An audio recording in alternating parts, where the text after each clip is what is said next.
Alors voilà, nous en sommes là. On a fait nos élévations de chevrons, on a fait nos répartitions de lignes de niveau, et on a déterminé les intersections de chaque ligne de niveau, et on a pu tracer nos arrêtiers sur la vue en plan. Maintenant, on va faire l'élévation de cet arrêtier ici.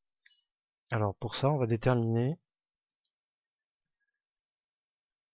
la ligne de trave, l'emplacement de la ligne de trave. Eh bien, il se trouve entre le point haut ici et le point bas ici, comme s'il s'agissait d'un arrêtier droit en fait.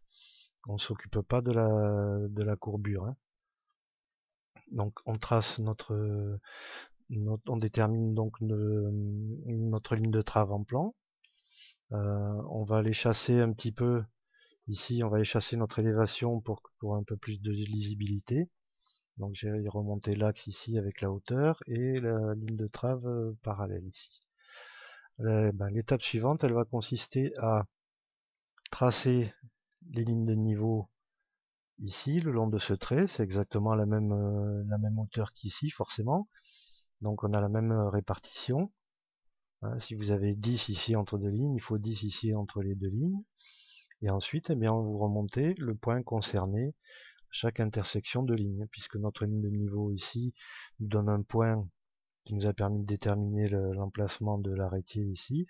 Ce point-là, on le remonte ici sur la vue en plan et on l'aligne avec la ligne de niveau concernée. Donc, ligne de niveau 1, ligne de niveau 1, ligne de niveau 2, 3, 4, 5, 6 et tout à chaque fois, etc. comme ça. Et jusqu'à la fin pouvoir finaliser le tracé de notre courbe de l'arrêtier du raccord ici. Et voilà, c'est pas plus compliqué que ça.